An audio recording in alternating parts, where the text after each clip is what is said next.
ನಮಸ್ತೆ. V B health care centre ಜಮಖಂಡಿಂದ ಮಾತಾಡೋದ್ರಿ. ಡಾಕ್ಟರ್ ಭಾಗ್ಯ ಅಂತ.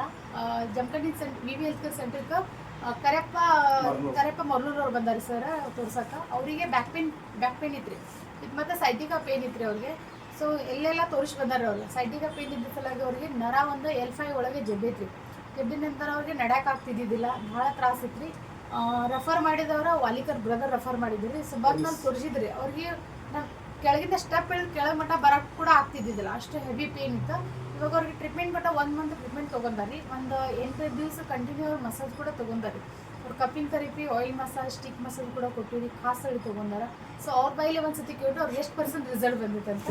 ನಮಸ್ತೆ ಸರ್. ನಮಸ್ತೆ. ನಿಮಗೆ ಈ ಟ್ರೀಟ್ಮೆಂಟ್ ತೊಗೊಂಡಾಗಿಂದ ಎಷ್ಟು % ರಿಸಲ್ಟ್ ಬಂದೈತಿ? ಈಗೆಲ್ಲ ಕಡಿಮೆ ಅನಿಸಿದ್ರು ಅಂತ. ಮೊದಲು ಬರೋಕೆ ಈಗ ಅಡ್ಡಾಡೋಕೆ ಮತ್ತು ಅಲ್ಲ ನಾ ಫಸ್ಟ್ ಬರಾಗಿಲ್ಲ ಇಳಿದು ತ್ರಾಸ ಇತ್ತು ಬಿಡ್ರಿ. ಮೊದಲು ಅಂತ ನೋಡಿದ್ವಿ. ಆನಂತರ ಒಂದು 10-12 ದಿವಸಕ್ಕೆ ನಾ ಮತ್ತು ಸ್ವಲ್ಪ ರಿಲೀಫ್ ಅಡ್ಡಾಡಕತ್ತೀನಿ. ಈಗ ಆಗಿನ ಕೈಗಿಂದ ಪಾಪ ಬರ್ಕೈತಿ. ಎಷ್ಟು % ನಿಮಗೆ ಕಮ್ಮಿ ಅನ್ಸಿತ್ತು? ಈಗ ನನ್ನ % ಒಂದು 40% ಕಡಿಮೆ ಅನಿಸಿದ್ರು. 40%. ಇದರ ಮೇಲೆ ಎಲ್ಲೆಲ್ಲ ತೋರಿಸಿದ್ರಿ? ತೋರಿಸಿನ್ರಿ, ಮಿರಾಜ್ ತೋರಿಸಿನ್ರಿ, ಮತ್ತು ಅಲ್ಲಿ ಕೇದ ಪ್ರಸಾದ್ ಕುಲಕರ್ಣಿ ತೋರಿಸೀನಿ. ಒಂದು ಅಲ್ಲಿ ಸರ್ವಮಂಗಳದಾಗ ಇವಂತ್ರ ತೋರಿಸಿನ್ರಿ. ಬಟ್ ಅಲ್ಲಿ ಏನೋ ಎಲ್ಲ ಆಪರೇಷನ್ ಮಾಡ್ಬೇಕಂತ ಅಂದಿದ್ರು. ನಾವು ಆಪರೇಷನ್ ಎಲ್ಲಿ ಮಾಡಿಸಲಿಲ್ಲ. ಬಟ್ ಇಲ್ಲಿ ನಮ್ಮ ಪುರಾಣ ಪೊಲೀಸ್ ಹಿಂಗೆ ಇಲ್ಲಿ ಬಾ ತನ್ನ ನಾವು ಹೇಳಿ ನಿಮ್ಗೆ ಬಂದ ಟಚ್ ಆಗಿದ್ರು. ಈಗ ನನ್ನ ಲೆಕ್ಕಕ್ಕೆ ಒಂದು 40% ಕಡಿಮೆ ಅನ್ಸುತ್ತೆ. ಎಷ್ಟು ದಿವಸ ಮೆಡಿಸಿನ್ ತಗೊಂಡ್ರಿ ನಾವು ಮಾಡೋದು ನಿಮ್ಮ ಪ್ರಕಾರ ಏನು ಮಾಡಲಿಲ್ಲ. ಭಾಳ ಕಡಿಮೆ ತೊಗೊಂಡೆ ನಾನು. ಒಂದು 15-20 ದಿವಸ ತನಕ ತೊಗೊಂಡ್ರಿ. ಆರ ಭಾಳ ಬಿಟ್ಬಿಟ್ಟು ತೊಗೊಂಡ್ರಿ ನಾನು. ಬಟ್ ನೀವು ಹೇಳೋ ಪ್ರಕಾರಕ್ಕೆ ತೊಗೊಂಡ್ರೆ ನನಗೆ ಏನು ಕಡಿಮೆ ಕಿತ್ತು ಬಿಡೋದು ಗೊತ್ತಿಲ್ಲ. ಬಟ್ ಈಗಿನ ನನ್ನ % ನೋಡಿದ್ರೆ 40% ಕಮ್ಮಿ ಆಗೈತ್ರಿ. ಈಗ ನಾ ಹೇಳೋ ಪ್ರಕಾರ ನಿಮ್ಗೊಂದು 3 ರಿಂದ 4 ತಿಂಗಳು ಕೋರ್ಸ್ ಮಾಡಿದ್ರೆ ನಿಮ್ಗೆ ಪೂರಾ ಕಮ್ಮಿ ಆಕೈತ್ರಿ. ಕಮ್ಮಿ ಯಾಕೆ ಆಕೈತಿ ಅಂದ್ರೆ ನೀವು 15 ದಿವಸ ಬಿಟ್ಬಿಟ್ಟು ತೊಗೊಂಡದಕ್ಕೆ ನಿಮಗೆ 40% ಕಮ್ಮಿ ಆಗೈತ್ರಿ. ಈಗ ನೀವು ಪೂರಾ 3-4 ತಿಂಗಳು ಕಂಟಿನ್ಯೂ ತೊಗೊಂಡ್ರೆ ಅಂದ್ರೆ 100% ಕಮ್ಮಿ ಆಕೈತ್ರಿ. ಅಜ್ಜಿ ಮಾತ್ರ ಎತ್ತು ಅಂದಿರಿ. ನಿಮ್ಗೆ ತ್ರಾಸ ಆಗ್ತದೆ. ಅದು ಅಜ್ಜಿ ಹೊರಸ್ಬಂದು ಈಗ ಯಾಕಂದ್ರೆ ನಾವು ಮಾಡೋ ಕೆಲಸಕ್ಕೆ ಇದಕ್ಕೆ ಸ್ವಲ್ಪ ಅದ ಪರಿಸ್ಥಿತಿ ಐತಿ. ರೆಸ್ಟ್ ಮಾಡೋ ಪ್ರಕಾರ ನೀವು ರೆಸ್ಟ್ ಮಾಡತ್ತೀರಿ, ನಾವು ಅಲ್ದಲ್ಲಿ ಸ್ವಲ್ಪ ನಾವು ಅಂತ ಈಗೇನ್ ಸೈಡ್ ಎಫೆಕ್ಟ್ ಅದು ಏನೈತೆ ನಮ್ಮ ಮೆಡಿಸಿನ್ ಏನ್ ಸೈಡ್ ಎಫೆಕ್ಟ್ ಇಲ್ಲ. ತಗೊಂಡ್ರೆ ಏನಾರ ಹಿಂಗ ಆಗೋದೇನು ಒಟ್ಟು ಏನಿಲ್ಲ. ಇನ್ನ ಆದಷ್ಟು ಜಾಸ್ತಿ ನಿದ್ದೆ ಆಗದ್ರಿ, ಇನ್ನೂ ಜಾಸ್ತಿ ಊಟ ಆಗದ್ರಿ.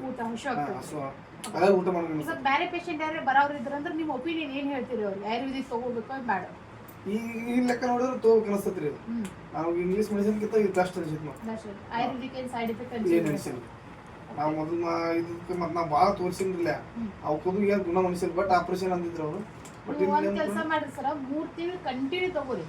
ಅದ್ರ ಗ್ಯಾರಂಟಿ ನಾ ಕೊಡ್ತೀನಿ ನಿಮಗೆ. 100% ನಿಮಗೆ ಕಮ್ಮಿ ಮಾಡ್ಕೊಡ್ತೇನೆ.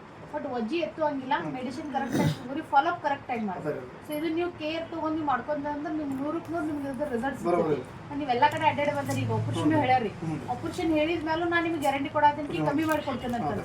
ಇವಾಗ ನಿಮ್ಗೆ 15-20 ದಿವಸ ತಗೊಂಡಿದ್ದಕ್ಕೆ 40% ಬಂದೈತಿ. ನೀವು 3 ತಿಂಗಳು ತಗೊಂಡ್ರೆ ಅಂದ್ರೆ ನಿಮ್ಗೆ 100% ಬರ್ತೈತಿ ಅಂತ ಅನಿಸುತ್ತೆ. ಇಲ್ಲ ಹೇಳ್ರಿ ನಾನು ಅನಿಸ್ತತ್ರಿ. ಈಗಿನ ಲೆಕ್ಕ ನೋಡಿದ್ರೆ ಅದು ಅನಿಸ್ತತ್ರಿ. ನಾ ಯಾಕೆ ಇಲ್ಲಿ ಕೋರ್ಸ್ ಕಂಪ್ಲೀಟ್ ಮಾಡಿದ್ರೆ ನನಗೆ ಪೂರ ಕ್ಲಿಯರ್ ಆಕಿತ್ಲ ಅನಿಸ್ತತ್ರಿ. ನಿಮಗೆ ಬಂದ ತಕ್ಷಣ ಒಪಿಡಿಯಾಗ ನಾನು ನಿಂದ್ರಾಗ ಹಾಕಿದ್ದೆ ಪೂರ ಹಿಂಗೆ ಬಗ್ಗೆ ಬಗ್ಗೆ ಬಂದ್ರೆ ನಾ ಬರುದ ಸ್ಟಾರ್ಟಿಂಗ್ ನನ್ನ ಕಡೆ ಇನ್ನೂ ಅದ್ರ ಐತ್ರಿ. ನಿಮ್ದು ವಿಡಿಯೋ ಐತ್ರಿ ಬಗ್ಗೆ ಬಂದ್ರೆ ನನಗೆ ನಿಂದ್ರು ಒಟ್ಟು ಪೇಷನ್ಸ್ ಇದ್ದಿಲ್ಲ ಅಷ್ಟು. ಈಗಿನ ಲೆಕ್ಕ ನೋಡಿದ್ರೆ ಸ್ವಲ್ಪ ಇದನ್ನೊಂದು ಮಾಡ್ತೇನೆ ಅಷ್ಟೇ. Okay, thank you. ನಿಮ್ಮ ಒಪಿನಿಯನ್ ಯಾಕೆ ತಗೊಂಡ್ರಿ ಅಂದ್ರೆ ನೀವು ಮೊದಲಿನ ಪ್ರಾಬ್ಲಮ್ ಹೆಂಗಿತ್ತು, ಇವಾಗಿನ ಪ್ರಾಬ್ಲಮ್ ಸಿಚುವೇಶನ್ ಹೆಂಗೈತೆ ನೀವು ತಿಳಿಸಲಾಗ ಒಪಿನಿಯನ್ ತಗೊಂಡ್ರಿ. Okay, thank you.